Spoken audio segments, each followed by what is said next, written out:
They called it small. That was the first thing the galaxy said about the Hestia. Small, ordinary, nothing more than a research vessel with more hope than armor. But inside that small hull were 4 lives that would change everything. Mara was the scientist. She wore her hair tied back and her eyes always on a screen. She loved plants more than anything else. On the Hestia, her lab smelled like soil and old paper. She kept samples in jars and notes in a battered notebook. The plants were quiet company. Mara wanted to learn.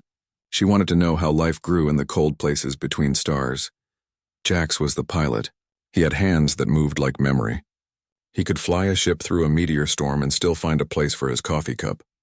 Jax had been a military pilot long ago, but he had left that life for the calm of long runs and the hum of engines. He told stories to the crew about skyways and lonely planets. He laughed softly when the ship creaked in a way that sounded like a throat clearing.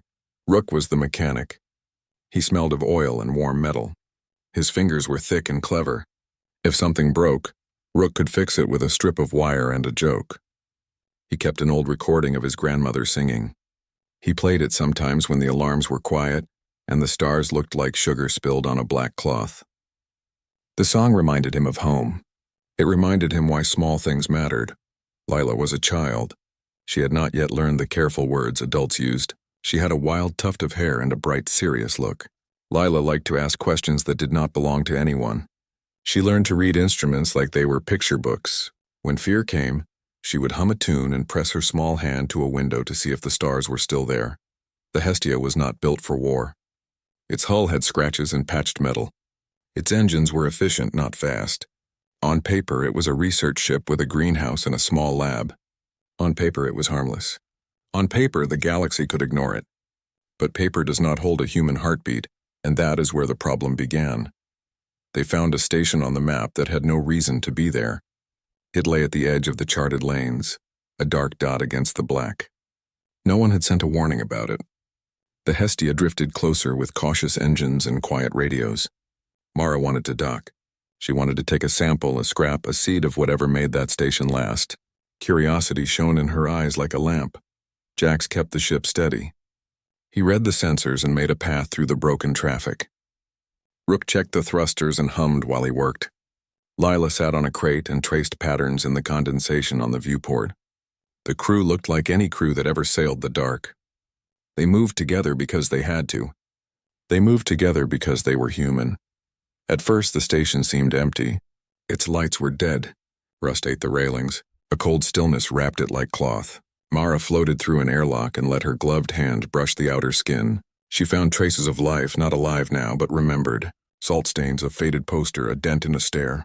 The station held stories. The Hestia wanted to read them. They did not notice the watcher at first. A small probe hung like a mote in the black. It blinked with a light that watched everything. It was not human. It had angles and a hum like a violin string. The probe sent a signal. Alien code wrapped like a knot. The Hestia answered with a standard beacon. It was a gesture learned in schools and on ships. A beacon meant friendly intention. The crew meant friendly. The alien fleet did not see it the same way. For some, a beacon is a challenge. For others, it is a key. The cruiser that slid out from warp saw the Hestia as more than a ship. It saw a possible strike. Commanders do not always choose curiosity. They choose caution. The cruiser rose like a shadow and pointed guns that made the Hestia tremble. The first blast took a garden module. Soil spilled into the dark like lost gold. Plants that Mara had tended for months tore and drifted away. Lila screamed and Rook grabbed for her. Jax pushed the ship hard and found a breath of control. The alarms sang sharp, bright notes that meant the ship was dying. For the crew, choices came in seconds. They could flee and hope the cruiser would not give chase. They could surrender and trust strange hands and strange rules. They could fight with the tools they had. Humans have always picked the hard way when the easy one smelled like surrender. Jax chose the hard way. He spun the Hestia and burned the engines. Sparks painted a path through debris. The ship shuddered. Rook sealed bulkheads with gloved hands, bending metal with a bright curse and a soft prayer. Mara stayed at the lab table, fingers steady as she boxed the last living sample. Lila clutched a jar of soil and watched a star burn bright in the viewport. The cruiser hammered with a sound that felt like thunder inside bones. The Hestia answered with broken lasers and the stubborn will of humans. It was not elegant. It was noisy and desperate. A small ship does not catch the eye of an empire without damage in the ledger, but damage there was. Metal bent. Screens went black. The ship did not sing the way the commanders planned. Outside, the galaxy watched. News spread faster than engines. A single strike became a headline. In the markets of other systems, the story turned like weather on a sea. People chose sides without seeing the hands at the wheel. Some called the Hestia a threat. Others called it a tragedy. Rumors braided like vines and grew. In the cramped quarters of the Hestia, fear sat like a guest that did not leave. The crew looked at one another and felt the weight of small choices. Mara's eyes were wet, not from the blasts but from the plants that had no voice. Rook's hands shook when he tried to patch a panel. Jax breathed loud and kept watch on the sensors like a mother at a window. Lila asked a question that split the room like light through glass. Did we do wrong? They had not meant harm. They had only meant to learn. Curiosity had been enough to end a silence that had lasted an age. A ship had the power to hold hope, and it had the power to break it. When the engines quieted and the first repairs held, the Hestia floated with a battered grace. It carried a singed flag and a story that would not fit into a single log. A child with mud on her fingers slept with the soil jar clutched to her chest. A mechanic hummed the old song until the ship's hum matched it. The pilot stared at the stars and wondered if any would be the same. They could not know then how loud the world would be about them. They could not see how leaders would make decisions they did not make. They could not guess that a small ship, patched and stubborn, would be the seed for a war that would grow slow and hot. They only had the next hour, the next patch, the next breath. That is how people live. One thing at a time, even when the galaxy looks like a storm. The Hestia drifted on, small and human, its lights a pinprick that could not be ignored. Inside, people tried simply to be. They patched and sang and slept. They held jars and memories and the soft, stubborn belief that life deserved more than fear. In the dark, the watcher turned and sped away. It carried a picture of a small ship and the faces within it. Someone else saw that picture and decided something cold. A choice was made that had nothing to do with Mara's hands, Jax's steady engine, Rook's jokes, or Lila's questions. Yet the choice reached them like rain. They were small. They were ordinary. They were human.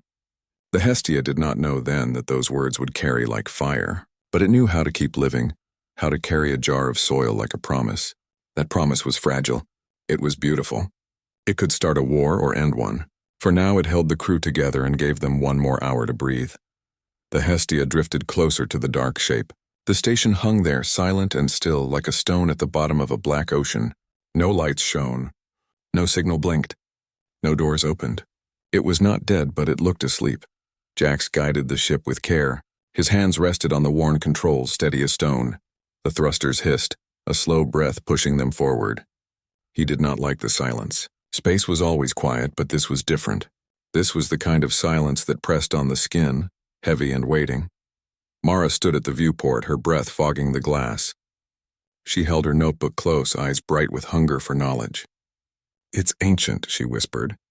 "Look at the joints, the plating. That's no recent build. Imagine what we could learn from it." Rook grunted from under a panel. He had his head inside a nest of wires, hands busy with a torch. "Imagine what could kill us," he said. Sparks danced around his face, lighting his frown. "Old things rot, break, collapse." "You want to walk into that?" Lila sat cross-legged on the floor, her chin in her hands.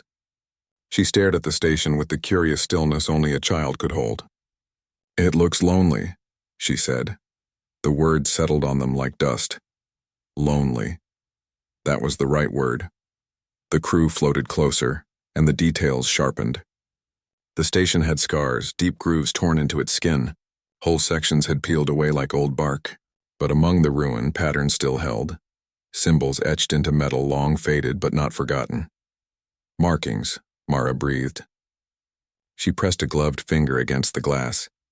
"Language. We can record it." Jack sighed but adjusted their angle, bringing the ship in a slow loop. His eyes flicked to the radar. He didn't like what he saw, or rather what he didn't see. "Too quiet," he muttered. "No debris. No power trace. No heat." "Maybe it's waiting to be found," Mara said, her voice soft, hopeful.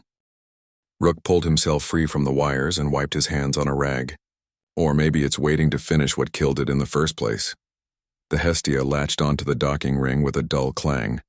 Metal kissed metal, and for a moment the ship seemed to hold its breath. Inside the airlock, Mara checked her suit. Her voice buzzed over comms. "We'll only take a look. Collect samples, photographs, nothing more." Rook's voice was low. Famous last words. He sealed his helmet anyway and followed. Jack stayed at the controls. His fingers hovered near the thruster keys, ready to break away if anything moved. "Don't take long," he warned. "I'll keep engines hot." Lila watched them go, nose pressed against the viewport, small hand raised in a wave. She whispered, "Come back." The lock hissed, doors groaned, and then Mara and Rook stepped into the hollow ribs of the station. The corridors smelled of dust even through their filters. Every sound they made echoed, a scrape, a click, the hiss of breath. Their lights swept across walls painted with shadows. Mara lifted her recorder, voice calm and clear, the way scientists are when they speak into history. "The station is vast. Construction suggests multiple levels, some collapsed. Symbols repeat along the walls. They are curved, flowing, perhaps ceremonial." Rook snorted. "Ceremonial, sure, and I'm a priest." He tapped a beam with his wrench. The metal rang, dull and tired. "Doesn't matter what it was, it's broken now." They turned a corner and found a hall wider than the ship itself. The floor bore long scratches as if something heavy had been dragged. At the far end, a door hung open, frozen in place. Beyond it, a chamber waited, vast and circular. The walls shimmered faintly, coated in a substance that caught their lights and threw it back in soft rainbows. In the center of the chamber stood a column of glass, cracked but whole. Inside floated objects, tiny dark seeds. Mara gasped. "Life," she said. Her hands trembled as she recorded. "Preserved specimens, a vault. This station was built to protect." Rook peered closer, brow furrowed. "Seeds don't fight wars. But someone guarded this place." He pointed to the scorch marks, the blackened holes punched into walls. "And someone tried to break it." They moved carefully, recording every mark, every shadow. Mara reached for the glass, her glove brushing against it. For a heartbeat, the seeds inside glowed faintly, like embers waking. "Did you see that?" she whispered. Rook frowned. "I saw trouble." They did not notice the tiny red eye that blinked awake above them. Hidden in a corner, a probe stirred. It had waited long years in silence, waiting for movement. The moment Mara's glove touched the glass, the probe blinked once, then twice, and it sent a signal. Back on the Hestia, Jax caught the blip. His eyes narrowed. "Contact," he muttered. His fingers danced across the console. A faint ping, not from the station but beyond it, echoed in his instruments. "Repeat transmission," the system warned. "Unknown code." "Unknown code." Jax swore under his breath and hit the comm. "Mara, Rook, wrap it up." "We've got eyes on us." Mara's voice came, distracted, breathless. "We found a seed vault. It's incredible. These could be thousands of years old. Now," Jack snapped. His voice carried the weight of a soldier, the kind that brooks no argument. The two explorers turned back, footsteps quick, lights bouncing. The probe above them blinked again, brighter. Then it vanished into the walls, carrying their presence across the stars. When they re-entered the Hestia, Mara's arms were full of samples. Tiny fragments, a shard of glass, a scrape of metal sealed in bags. Her eyes glowed with wonder. Rook shook his head but carried the recorder. Seeds and scars. That's all it was. Jax didn't smile. His jaw was tight, his eyes on the radar. "We're not alone anymore." Lila, sensing the tension, tugged at Mara's sleeve. "Did it see us?" The scientist froze. "What do you mean?" "The station," Lila whispered. Her voice was small but certain. "It looked at you, no one spoke. Only the hum of the engines filled the silence." Outside in the black distance, something stirred. A shape uncloaked itself, vast, angular, alien. A cruiser armed and awake. Its guns tracked the Hestia like a predator watching prey. The probe had delivered its message. The galaxy knew, and the Hestia was no longer alone. The alien cruiser appeared like a shadow given shape. It slid from the dark, angles sharp and alive with hidden light. It dwarfed the Hestia in every way. Where the human ship looked patched and humble, the cruiser looked carved from war itself. Its hull gleamed with a silver-blue sheen. Its edges bristled with weapons that hummed with silent promise. Jax gripped the controls until his knuckles whitened. His voice was calm, but his eyes never left the screen. "Contact confirmed. They're scanning us." Rook muttered something that might have been a prayer or a curse. He shoved his wrench into his belt and leaned over the console. That's not a rescue ship. Mara's heart raced. She pressed close to the viewport, staring at the alien craft. It's beautiful, she whispered. Look at the symmetry. The design. It's a gun with engines, Jax cut in. His voice carried the edge of old training. And it's pointed at us. Lila climbed onto the seat beside Mara, eyes wide. She didn't see the danger the same way. She saw the light, the flowing shapes across the alien hull. It looks alive, she said softly. The cruiser sent out a signal.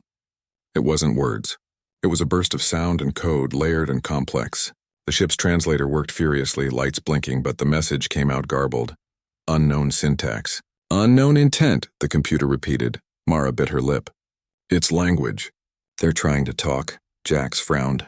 Or trying to measure us before they fire. He tapped the console and sent back a beacon, a simple pulse, the universal code for peaceful contact. The beacon was white light, repeating in measured rhythm. It was the signal humanity used when approaching strangers. It meant, we come in peace. We mean no harm. The alien cruiser's lights flared. Its hull shifted, panels sliding open. Energy built along its flanks. Rook's eyes went wide. That doesn't look peaceful. The first shot came like a sunrise. A beam of blue-white energy tore across space, slamming into the Hestia's side. The ship rocked hard, alarms screaming. Metal shrieked as a greenhouse module burst apart. Soil and shattered glass spun into the black, carried away in a storm of debris. Mara cried out, clutching her samples. The vault! Jax pulled the ship into a roll, engines howling. Strap in, he barked. His voice was sharp, commanding. The old pilot inside him had woken. Another blast struck the rear. Lights flickered. Systems failed and rebooted. The Hestia groaned, every plate shuddering. Lila screamed and covered her ears. Rook threw himself over her, shielding her with his broad frame. Stay down, kid, he shouted. Inside the chaos, time stretched thin. Every second felt endless. Every alarm cut into the bone. Humanity's signal of peace had been read as a weapon or a dare. To the alien eyes, it was not surrender. It was defiance. Jax's hands moved faster than thought. He twisted the ship between beams, dodging fire with the grace of muscle memory. The cruiser was stronger, faster, built for war. But Jax had something machines did not. Instinct, stubbornness, and the memory of survival. The Hestia fought back. Not with power, but with will. Rook scrambled to the weapons console, which was little more than a mining laser and a set of flares. This is a joke, he shouted. Still, he fired. The mining beam sliced across the cruiser's shields, leaving nothing but a bright scratch. Keep shooting, Jax growled. Make them blink. Mara grabbed a fire extinguisher as sparks rained down from the ceiling. She smothered flames, coughing in the smoke. Her notebook slipped from her pocket, pages fluttering. She didn't care. She only cared that Lila was still breathing, that Jax still had control, that Rook's voice still shouted above the alarms. The cruiser circled, hunting them like prey. Its lights pulsed, another message, unreadable. To the aliens, this was a demonstration. Do not trespass. Do not defy. But to the humans, it was a sentence, die where you stand. Message incoming, the computer announced again. Translation error. Approximate meaning, resistance will be punished. Mara's chest tightened. She pressed the comm button, speaking fast, desperate. We are not enemies. We're scientists. We only wanted to learn. Her words left the ship in a scatter of sound. On the cruiser, they arrived garbled, distorted. The translation twisted meaning. What they heard was not plea, but challenge. The alien commander frowned. In his language, the signal translated as, we claim this. We will not leave. So he gave the order, fire again. The next blast punched through the outer ring, tearing away a storage bay. Supplies, tools, and half of Rook's workshop spun into the dark. The mechanic's face hardened. He slammed his fists against the console. They want to fight? Fine. He hit the emergency override. The Hestia's engine screamed, pushing far beyond safety. The little ship leapt forward like a cornered animal, diving under the cruiser's belly. Jax grinned despite the chaos. Hold on! The Hestia spun, weaving through fire. The cruiser tried to track, but its size worked against it. For every beam of death it fired, Jax found a pocket of space to slip through. The Hestia was battered, bleeding, but alive. Inside, Lila clutched her soil jar to her chest. Tears streaked her face, but she whispered to herself, we didn't mean it. We didn't mean it. Her small voice cut through the smoke and alarms. Mara heard her. Rook heard her. Even Jack's teeth gritted heard her. And something inside each of them ached. This was not a battle. It was a mistake. A mistake that would not end. On the alien flagship, commanders watched. They saw a tiny vessel refusing to die. They saw resistance where there should have been surrender. And they misunderstood what they saw.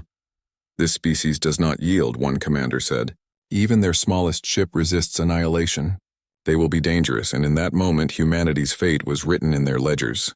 A single ship, a single misunderstanding became the seed of a galactic judgment. The Hestia limped forward, smoke trailing like a wounded comet.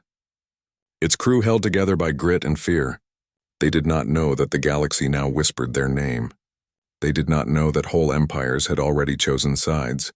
They only knew this. They were still alive. For now. The Hestia drifted like a wounded bird, engines coughing, lights flickering. Smoke curled through its narrow halls. Every breath inside tasted of metal and fear. Yet the ship still lived because its crew refused to let it die. Jax's voice came sharp over comms. "Brace, they're lining up another shot!" The alien cruiser loomed above, massive and merciless. Its guns glowed again, gathering energy. The ship had no face, no eyes, yet every soul aboard the Hestia felt its gaze, cold, inhuman, unyielding. Rook slammed his hand against the bulkhead. The panel dented under his fist. "We can't take another hit like that." His voice was hoarse, his jaw set. He grabbed his wrench and ran toward the aft section. "I'll hold the seals." "Rook." Mara started, but he was already gone, heavy boots pounding on the scorched floor. Jax twisted the controls, forcing the Hestia into a dive. The little ship shuddered, every joint creaking. He cursed under his breath, sweat dripping down his temple. His hands never stopped moving, guiding, coaxing, begging the vessel to last one more second. Power levels critical, the computer droned. Structural integrity at 42%. Mara sat strapped in beside Lila, one arm around the child, the other clutching a sealed box of samples. Her lips trembled, but her voice stayed calm. "It's okay, sweetheart. It's just noise. Just noise." Lila pressed her face into Mara's chest. Her soil jar was still clutched tight in her small hands. She whispered the same words again and again. "We didn't mean it. We didn't mean it." Another blast struck the ship. This one tore through the side, ripping a gaping wound into the lower deck. Air roared out into space. Lights exploded in showers of sparks. A fireball surged down the corridor. That was where Rook stood. The mechanic saw the flames rushing at him. In that moment, he didn't think of himself. He thought of Lila's wide eyes. He thought of Mara's trembling hands. He thought of Jack steady at the helm. And he thought of the ship, his ship patched and stubborn like him. Rook threw his body at the manual lever. It was a heavy steel handle, stiff from years of disuse. He gritted his teeth and pulled with everything he had. The lever groaned. The bulkhead doors began to slide shut, slow and stubborn. The fire roared closer. Heat seared his suit. His beard curled with smoke. Still he pulled, muscles straining until the doors slammed closed with a thunderous clang. The fire met steel and stopped. The ship lived another moment, but Rook did not walk away unscathed. He collapsed to his knees, coughing, skin blistered, eyes watering from the smoke. His comm crackled with Jax's voice. "Rook, report." Rook coughed hard, forcing words through scorched lungs. "I'm here." "Sealed the breach." "You're hurt." Mara's voice broke, heavy with fear. Rook chuckled, a rough, broken sound. "Takes more than fire to kill me. Get us out of here." Jax didn't waste time. He flung the Hestia into a desperate spin, darting between the cruiser's massive cannons. Every move was a gamble, every roll a brush with death. The alien weapons fired again and again, but the little ship slipped just far enough each time. Inside, alarms screamed. Panels exploded. The smell of burnt wiring filled the air. Yet somehow, impossibly, they were still alive. Mara dragged Rook back into the cabin. His suit was scorched, his skin blistered. She pressed a patch to his chest, sealing burns with trembling hands. "You saved us," she whispered. Rook wheezed, eyes half-lidded. "Don't make it sound so big. Just fixed a door." But Mara knew it was more than that. He had fixed their chance to live. On the alien cruiser, commanders watched with growing unease. Their weapons had struck again and again. The human ship should have been ashes, yet it still fought. "This is no ordinary craft," one officer said. "They survive blows that should destroy them." The commander narrowed his many eyes. Their technology is weak. Their defenses are nothing, yet they resist. Then it is not their machines, another officer said quietly. It is them. The commander's gaze hardened. Then let the galaxy know this species is defiant, dangerous. The decision spread outward like ripples in a pond. Other ships listened. Other leaders listened. The story was already changing. The Hestia was no longer just a ship. It was a threat. Jax pulled the Hestia into the shadow of a dead asteroid. For a brief, precious moment, the firing stopped. The crew breathed again. The hull creaked, wounded but whole. Mara pressed a wet cloth against Rook's forehead. You'll be all right, she said. Her voice shook. Rook grinned through cracked lips. Course I will. Someone's got to keep this heap flying after Jax burns out the engines. Jax didn't look back. His eyes stayed on the radar, scanning the dark. The cruiser was still out there waiting. He knew they couldn't hide forever. We can't outrun them, he said quietly. Not like this. Then what do we do? Mara asked. Jax's jaw tightened. We fight with what we've got. Rook coughed, then laughed. That's not much. It's enough, Jax said. His voice was steady, determined. It has to be. Lila lifted her face, tear-streaked but fierce. She hugged her jar close and whispered, We can't let them take it. Her words cut through the smoke and fear. They were small words spoken by a child, but they carried the weight of something bigger, not just survival, not just escape, but defiance. The crew looked at her, then at each other.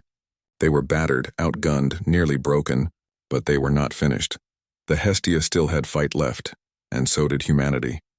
Above them, the cruiser turned, its weapons glowing once more. The battle was not over. It had only just begun. The galaxy did not yet know it, but history had shifted. One ship, one crew, one moment of fire, and soon, one war. The Hestia lay hidden in the shadow of the asteroid, its hull groaning, its lights dimmed to near darkness. Inside, silence hung heavy. Every sound, the hiss of air recyclers, the crackle of damaged wires, the faint whimper of a child, felt sharp, too loud in the fragile stillness. Rook slept fitfully on the floor, wrapped in a survival blanket. His chest rose and fell with shallow breaths. Mara watched him closely, patching his burns with trembling hands, refusing to leave his side. Jack sat in the pilot's chair, shoulders stiff, eyes fixed on the faint glow of enemy signals on the scanner. He didn't speak. He didn't dare move. Even the smallest action could give them away. Only Lila broke the silence. She sat cross-legged near the comms panel, her little jar of soil resting in her lap. She stared at it, whispering as if the dark earth could hear her. We didn't mean it. We didn't mean it. Her voice was soft, but in the empty cabin it echoed like thunder. Far above, the alien cruiser did not leave. It hovered like a shadow of death, waiting. To them, the Hestia was prey, but prey that refused to die. On their bridge, officers argued. They are only humans, one sneered. Primitive, weak, yet they endure, another replied. Our fire tears their vessel apart, yet they cling to life. The commander raised a hand. Silence fell. His voice was low, steady, cruel. If one vessel can resist us so long, what of their fleets? Their armies? Their species? We cannot allow such defiance to spread. And so, with a single command, the story of the Hestia left that battlefield. It was transmitted to nearby warships, then to patrols, then to governors of distant colonies. In hours, it reached the councils of empires. One human ship had dared stand against the might of the stars. One human ship had bloodied alien pride, and so the ripple began. Back on the Hestia, the ripple reached them too. The comms panel sparked suddenly, bursting to life. Mara flinched, almost dropping her tools. Jax leaned over, eyes narrowing. Incoming feed. The screen flickered, distorted with static. Alien voices poured through, angry, sharp. Translated into jagged words. Human vessel identified as hostile. Responsible for unprovoked aggression. Galactic order must respond. Mara's stomach turned cold. They're twisting it. They're calling us the aggressors. Jack slammed a fist on the console. Of course they are. They can't admit a single damaged freighter stood against them. From the floor, Rook coughed weakly. If we're the villains, then they'll use it, as excuse, to make war. Mara pressed a hand to her mouth. War. One word, and it filled the cabin with dread. Lila looked up, eyes wide. But we didn't do anything wrong. Her innocence cut deeper than any weapon. Mara pulled her close, heart aching. I know, sweetheart. I know, but the galaxy wouldn't care. The alien message spread faster than fire through dry fields. By the next cycle, whole sectors buzzed with it. News anchors spoke the words with fear and awe. Human ship attacks Galactic cruiser. Admirals raised warnings. Traders told stories, each more wild than the last. Some called the humans reckless. Others called them dangerous. Some whispered they were monsters in the making. And in the chaos of rumor, truth vanished. Inside the Hestia, Jax made his choice. We can't stay silent, he said, turning to Mara. If their lies spread, humanity will be hunted before it even knows why. Mara frowned. And what would you have us do? We can't outshout empires. Jax's eyes went to the comms. Then to Lila. The child hugged her jar tight, still whispering, "Woo, we didn't mean it." Mara followed his gaze and shook her head. No, she's just a child. Jax's voice was quiet, but it carried steel. And that's why they'll listen. Hours later, the Hestia's battered transmitter flared alive. Across the dark, across the static of space, a new message was born. Not from a soldier. Not from a commander. Not from a leader, but from a girl. Her voice was soft, halting, almost lost in the static. We didn't mean it. We were just looking. We didn't want to fight.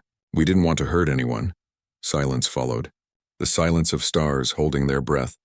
Jax closed his eyes, listening. Mara wept quietly. Even Rook stirred, lips curling into a faint, pained smile. The child's words carried what no weapon could. Truth. In distant stations, workers paused to listen. In ships crossing far sectors, crews turned up the volume. In the halls of power, rulers frowned but did not turn away. The alien empires had their story. But now so did the humans. One was of monsters. The other was of a child clutching a jar of soil, begging not to be feared. The ripples spread again, but ripples do not stop. They grow, they collide, and soon they become waves. On the alien cruiser, officers heard the message too. Some scoffed. Some hesitated. And the commander, he grew only more resolved. Do not be deceived by their weakness, he hissed. This is how it begins. They show softness. They beg for mercy. And then they strike. No. We end them before they rise.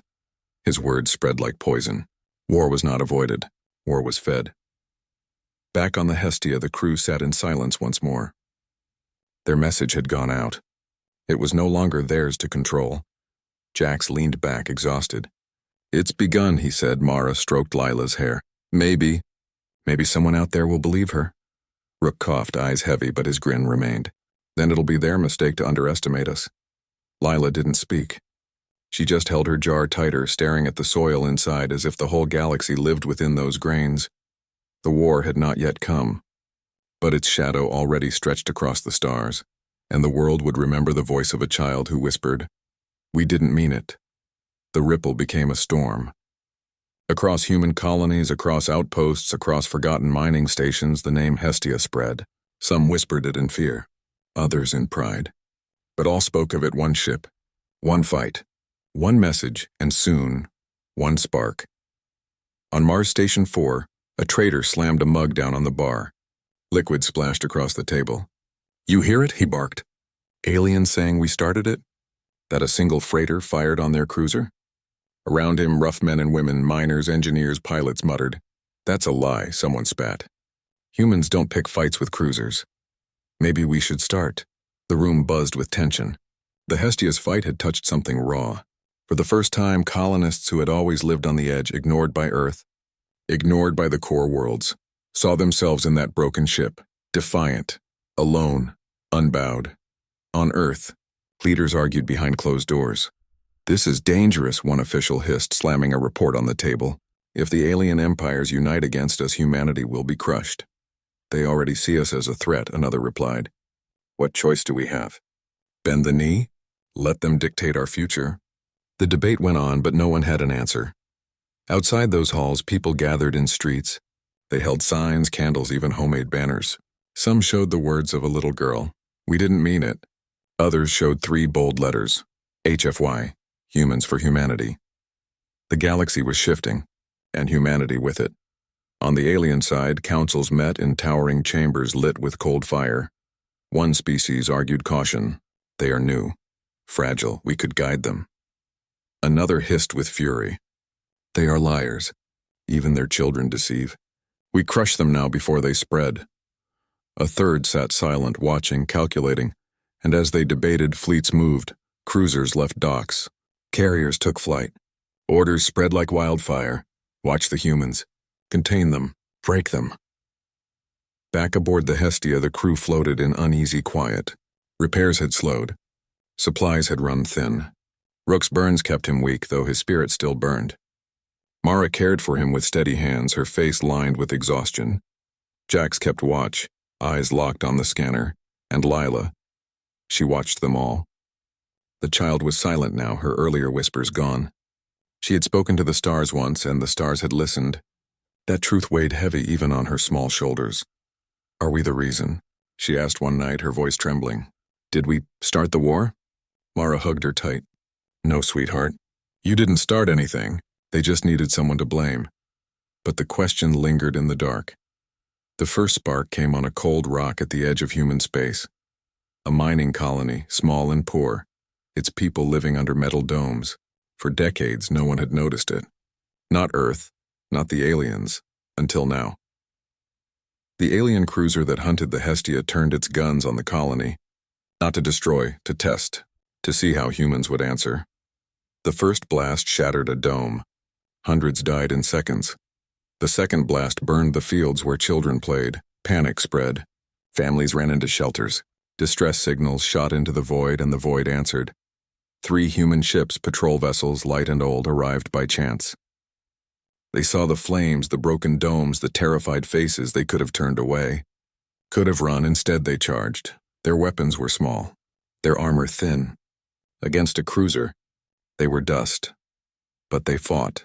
They fought with fury, with desperation, with the kind of courage that turns dust into steel. One ship rammed the cruiser's flank, tearing itself apart in a blaze of light.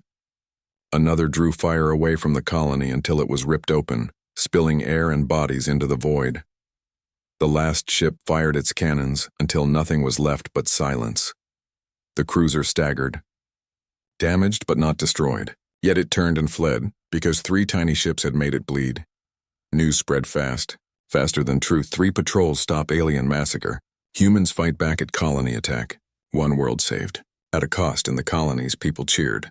On Earth, leaders trembled. In alien councils, voices rose in alarm. This is proof.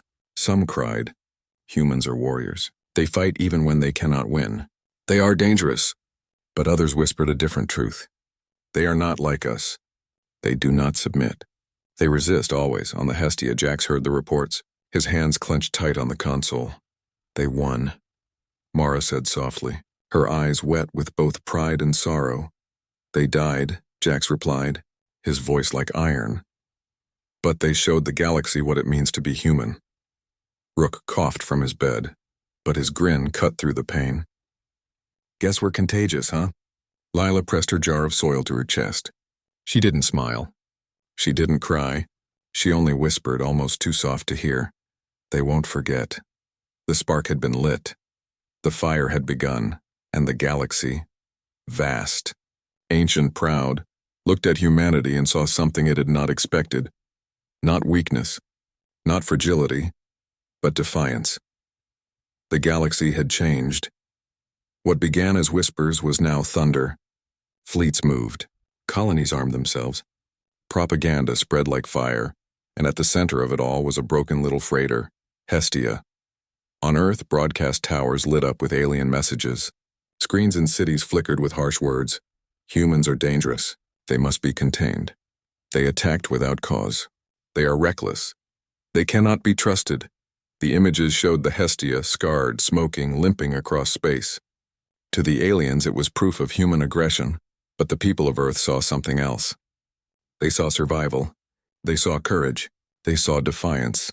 And for the first time in centuries, Earth's people raised one voice, not divided by nations, not divided by borders, but human. On the colonies, things moved faster. Martian miners who had once fought only rock now built barricades. Lunar engineers who once dug tunnels now forged weapons. Even drifting stations with little more than scrap began shaping hulls into makeshift warships. Old patrol craft were pulled from storage, refitted with stolen parts. Small defense groups turned into militias, and militias grew into fleets. Across the void, one word became a banner: Hestia. Inside the ship itself, the crew felt the weight of it all. Jack stared at a flickering report on his console. It spoke of uprisings, of colonies demanding ships, of young men and women lining up to fight. His chest tightened. "We didn't ask for this," he muttered.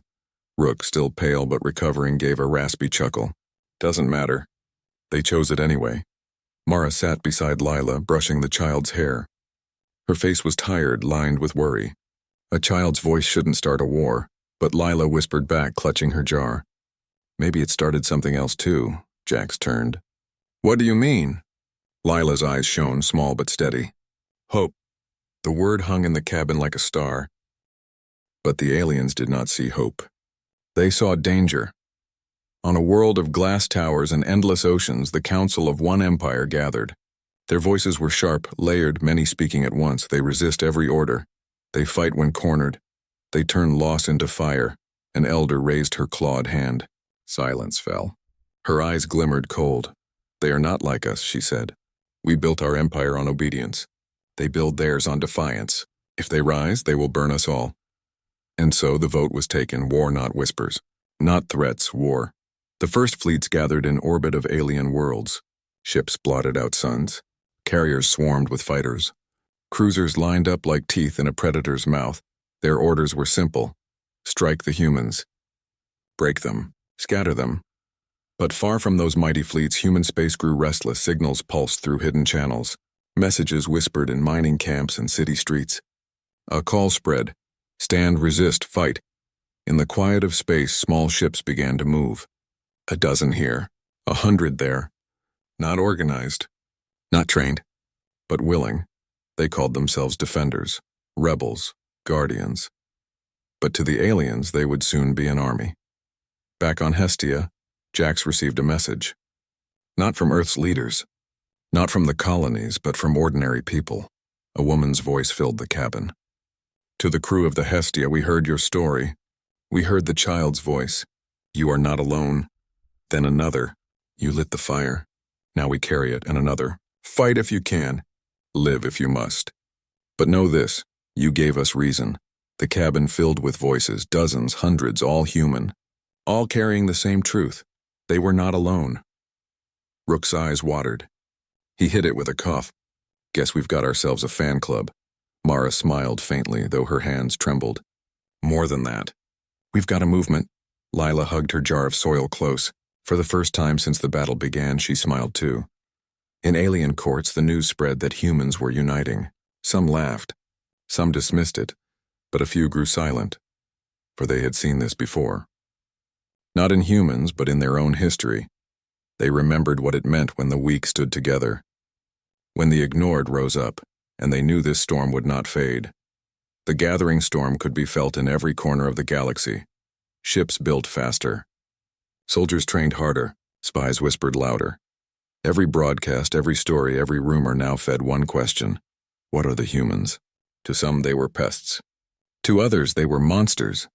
But to themselves at last they were one people and no empire. No fleet, no weapon could erase that truth. On the edge of the void, in the shadow of broken hulls, the Hestia drifted still, small, damaged, fragile. Yet in every whisper, in every oath, in every vow across the stars, one thing was clear: the storm had come and humanity was ready to meet it. The storm finally broke. For weeks, fleets had gathered, speeches had been made, and threats had filled the void. Now the waiting was over. War had come. The first clash began in the outer belt of Saturn, where old mining rigs spun in silence. 3 human patrol craft circled the rigs, guarding a convoy of civilian freighters.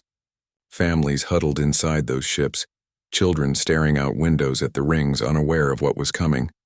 The aliens came like shadows, 2 cruisers, sleek and vast, slipping out from behind the ice. Their guns glowed with cold fire. "Contact!" shouted the patrol captain. "Shields up! Protect the convoy."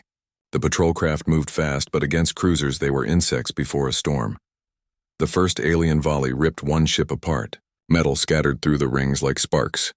The second volley tore into another. Alarms screamed. Bodies were pulled into space. But the third patrol ship charged straight in, its cannons fired. Its missiles flared. Tiny against giants, it darted between the cruisers, drawing their fire, taking hit after hit. It lasted only minutes before it too was gone. But in those minutes, the convoy escaped. Families lived. Children survived, and word spread. The news hit Earth like a hammer. Reports called it tragedy, sacrifice, heroism. To the aliens, it was proof that humans were reckless. To humanity, it was proof they would never bow. The first battles had begun, and they would not stop. On the colonies, skirmishes erupted daily. On Titan, human fighters ambushed an alien frigate, swarming it like hornets. The frigate burned, but so did half the squadron.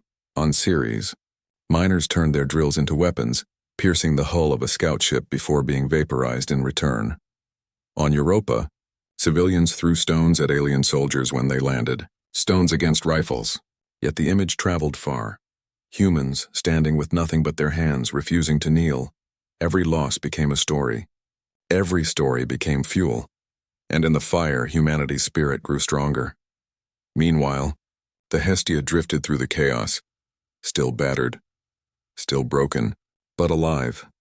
Jax guided her through debris fields, avoiding patrols. His eyes were always sharp, hands steady. The ship was his heart, and he kept it beating. Mara sat at the comms, listening to endless signals, cries for help, calls to arms, reports of battles won and lost. Her face hardened more each day. Rook worked despite his burns, hammering panels, rewiring circuits. His body ached, but his grin never faded. "Can't let our symbol look too ugly," he joked, and Lila, she listened. She heard her own voice echo back in the recordings people passed around, a child's plea whispered into the stars.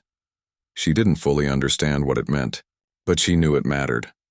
One evening, Mara spoke softly while bandaging Rook's arm. "Do you ever wonder if we should have stayed silent? If maybe without our message, things would be calmer now?" Rook winced, then chuckled. "Calmer, maybe, but not better. They'd have crushed us anyway. At least now people are standing." Jack said nothing, but his jaw tightened. He knew Rook was right. Yet he carried the weight of every lost ship on his shoulders, as if he could have saved them by steering differently. Lila broke the silence. Her voice was small but steady. "If I said sorry again, would it stop the fighting?" Mara's eyes filled with tears. She pulled the girl close. "No, love. This isn't your fault. This is what happens when bullies see someone stand up. They strike harder, but we'll stand too." Far away in alien war councils, the tone had shifted. The first battles had not ended quickly. The humans had not bent. They had not begged. They fought. And though they lost, they always cost their enemies something. A ship, a squadron, pride. "This is no longer about containment," one commander hissed. "They are like fire," said another. "Small sparks, but spreading. We must extinguish them before the flames consume the stars." So larger fleets were ordered. Full war groups. Entire armadas. The galaxy was no longer whispering of war. It was drowning in it. But for humans, something new was born. On Mars, a fleet of ragged freighters was converted into warships. They painted their hulls with red dust and called themselves the Red Fleet. On the moon, engineers built railguns into craters, turning the surface into a fortress. On scattered colonies, ordinary people swore oaths. Farmers, miners, children barely grown. They all promised the same thing: "We will not bow." And everywhere, the word Hestia was spoken like a prayer. In the ship's cabin, Jax listened to one broadcast after another. He heard a captain swear vengeance in the name of Hestia. He heard a miner's son say he would fight because the freighter proved we can. He looked at Mara. "We didn't choose this, but we're the symbol now." Mara's eyes glistened. "Then let's make sure we don't break." Rook slapped the wall with a grin. "This old ship? She'll outlast us all." And Lila, clutching her jar of soil, whispered one word, barely audible: "Promise." The crew looked at her and none dared speak the truth, that promises were fragile in war. But in their hearts they made it anyway. The first battles had ended. The first losses had been mourned. Now the war was fully awake, and the galaxy, ancient and vast, had never faced anything like the storm humanity was becoming. Not because of their weapons, not because of their fleets, but because they refused to break. Because even a child's whisper could become a war cry, and because one ship, scarred and fragile, had become the beating heart of a people who finally understood what they were fighting for. War no longer lived in whispers. It roared. Every star in the chart burned with conflict. Skirmishes became battles. Battles became wars. The galaxy, once sure of its own order, now trembled as humanity refused to kneel. And everywhere, the name Hestia lit fires in human hearts. On Mars, the Red Fleet launched its first strike. Dozens of converted freighters charged an alien supply line. They were slow, clumsy, half-armored, but inside every soul was ready to die. When the alien escorts opened fire, the freighters didn't retreat. They accelerated. "Brace for impact," shouted a Martian captain. The ships rammed. Explosions tore across the void. Half the Red Fleet was gone in minutes, but the supply line shattered. For the first time, alien troops starved on the ground, unable to resupply. And for the first time, a human victory spread faster than fear. On the moon, railguns fired for the first time. The aliens sent a fleet to crush Earth itself. They thought the humans would hide. Instead, the moon became a weapon. Hidden craters opened like jaws, and the railguns spat fire. Massive projectiles screamed through the void, tearing alien cruisers in half. One by one, the attackers fell. A fleet meant to terrify instead became wreckage drifting in orbit. Earth watched from below, and for the first time, billions felt hope instead of dread. And far from home, on the broken freighter Hestia, the crew drifted through the chaos, carrying the symbol they had never meant to create. Jack stood at the helm, eyes locked on the stars. Mara scanned transmissions, piecing together the spread of war. Rook hammered and cursed, trying to keep the ship alive, and little Lila, still clutching her jar of soil, listened quietly. She heard her own voice echo back again and again in the speeches of others. "Don't forget us," she had whispered. And the galaxy could not. Then came the mission. A coded message reached them, hidden among static. It was not from Earth nor from the colonies. It came from the black depths beyond Neptune, where a listening post had gone silent. "Investigate," the message said. "Too many signals. Too much silence. We need eyes. We need the Hestia." Jax frowned as he replayed it. "Why us? We're barely flying." Mara's voice was hard. "Because no one else can. Everyone's at war. And maybe they trust us because we're not soldiers. We're witnesses," Rook smirked. "Witnesses with guns bolted to a freighter." Jax sighed. "All right. Set course for Neptune." The journey was long and cold. Beyond the giant planet, the stars seemed sharper, as if the universe itself were holding its breath. The listening post floated near the edge of the Kuiper Belt. Once, it had been a proud station, bristling with antennas. Now it drifted like a corpse, no lights, no signals. "Hail them," Jax ordered. Mara sent the signal. Silence answered. The Hestia crept closer, engines whispering. Every panel creaked. Every breath felt loud. Then, with a groan, the station turned slowly. Not by its own power, it was being towed by an alien ship. The sight froze them. The alien vessel was massive, dwarfing the station. Its hull glowed faintly, covered in patterns like scars. It wasn't a warship, they realized with horror. It was worse. A command ship, one designed to control fleets, coordinate battles, and break enemies before they even fought. "This isn't just a patrol," Mara whispered.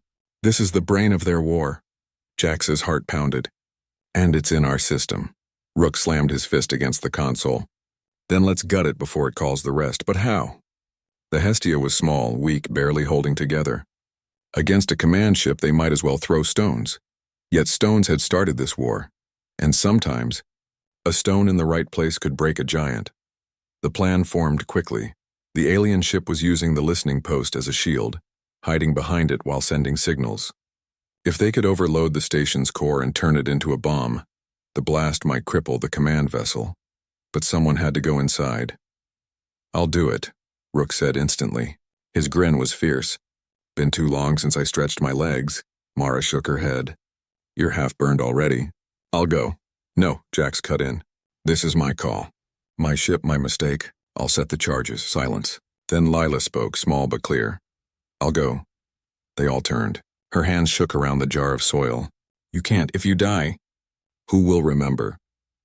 Her words cut deeper than any blade. Jax knelt, gripping her shoulders. His voice was rough. "Lila, you've already done more than anyone. But this isn't yours to carry." She held his gaze, tears bright in her eyes. Then slowly she nodded. So it was Jax who boarded the dead station. He moved through dark halls filled with silence. His light cut across frozen consoles, shattered glass, bodies drifting in the cold. He worked quickly, planting charges, linking them to his wrist console. His heart pounded, but his hand stayed steady. Back on the Hestia, Mara's voice whispered in his ear. "Hurry, Jax, that ship's turning." "They know." He placed the last charge and looked up through a broken window. The alien command ship loomed outside, vast and terrible. Its lights blinked like watching eyes, and for the first time Jax felt the full weight of what they faced. Not just soldiers, not just ships, but an empire. He ran back to the airlock, breath burning. He leapt inside the Hestia, slammed the hatch, and shouted, "Punch it!" The freighter roared away, every bolt screaming. Behind them, the charges blinked red. Then, light. The station erupted. A fireball tore through the void, brighter than Neptune itself. The alien command ship staggered, shields flaring, hull cracking. It turned slowly, wounded, its systems failing. Cheers filled the Hestia. Rook whooped. Mara laughed through tears, and even Lila clapped her hands. But Jax only stared at the fading light. One battle. One victory. Yet the war stretched beyond the stars, and the fire was only beginning. The galaxy now knew. Humanity would not simply resist. They would strike. They would bleed their enemies. They would burn their fleets. They would carry fire across the stars, and nothing, not fear, not loss, not death itself, would stop them. The war had become endless fire. Stars burned with wreckage. Colonies wept and rebuilt only to fight again. The galaxy, ancient and proud, had underestimated the stubbornness of one small species, and at the heart of it all drifted the scarred freighter Hestia. For months after Neptune, the crew became hunted. The alien command ship had not died, but it had been wounded, and that wound spread through their fleets. "Find the freighter," the orders echoed. "Find the humans who defied us." Yet every time hunters came, the Hestia slipped away. Broken, patched with rust and prayer, the ship endured. It was more than metal now. It was a story. On Earth, people whispered its name like a shield. On Mars, rebels painted it on their hulls. On the colonies, children told each other that the Hestia was still flying. Still watching, still protecting, and in truth, it was. But inside, the crew felt the weight of it. Jack sat in the cockpit at night, staring at the stars. He wondered how long a man could carry a galaxy's hope before it crushed him. Mara worked without rest. Her hands raw from patching systems, her voice steady even when her eyes betrayed her fear. Rook laughed less now. His burns healed, but his body weakened. Still, he worked the engines, refusing to stop. And little Lila, she grew quiet. Her whisper had become legend, yet she carried guilt like a stone. One evening, as silence filled the ship, Lila asked the question no one wanted. Will this war ever end? No one answered, because none of them knew. But fate answered for them. A signal came, faint, desperate, from the far rim. A human fleet was cornered, trapped by an alien armada near a dead star. They won't last, Mara whispered, reading the data. They'll be gone in hours. Jax clenched his jaw. Then we don't let them die alone. Rook coughed, but his grin flickered back. One last ride? Lila hugged her jar of soil tighter. She didn't speak. But she nodded. The Hestia set course. The battlefield was already a graveyard when they arrived. Human ships burned, shattered against the might of the armada. Alien cruisers encircled the survivors, tightening the noose. The Hestia had no place here. She was too small, too weak. But symbols don't need strength. They need courage, broadcast, Jax ordered. His voice shook, but his eyes were steady. Mara opened the channel. Across every human frequency, a single call rang out. This is the Hestia. We are with you. The words hit harder than any weapon. Broken captains lifted their heads. Wounded soldiers found breath again. Survivors rallied, not because they thought they could win, but because the Hestia reminded them why they fought. The alien armada turned. They recognized the ship. The scarred freighter, the spark of rebellion, and they moved to crush it. The first barrage slammed into the Hestia. Shields shattered. Hull plate screamed. Rook laughed, coughing blood. She's still flying. Come on, girl. The second barrage tore through the engines. Fire lit the corridors. Mara held Lila close, whispering, "Don't be afraid. You are not alone." Jax gripped the helm, his hands steady even as the ship broke beneath him. And then, the survivors moved. Inspired, desperate, furious, the human fleet surged forward. Damaged ships rammed cruisers. Fighters dove into fire. Together they struck like a storm. The Hestia burned at the front, leading the charge. The battle was chaos. Ships exploded one after another. The void filled with light and silence. The alien armada staggered. Taken aback by resistance they thought impossible. And in the center of it all, the Hestia kept going. Every hit should have ended her. Every strike should have silenced her. But she refused to die. Until the last. A blast from the command ship's cannon split her hull. The freighter tore apart, fire spilling into the dark. And yet, even as the pieces scattered, her signal continued to broadcast. "This is the Hestia. We are with you." The battle raged for hours. By the end, half the human fleet was gone. But so was half the armada. The survivors escaped, carrying the memory of what they had seen. The freighter that would not fall. The whisper that became a war cry. The ship that shattered a galaxy. Years later, the war finally ended. Not with victory, but with stalemate. The aliens learned what every bully learns. Some fights cost too much, borders shifted. Treaties were signed. The galaxy limped on, but the humans, they remembered. On Mars, statues rose of a scarred freighter leading a charge.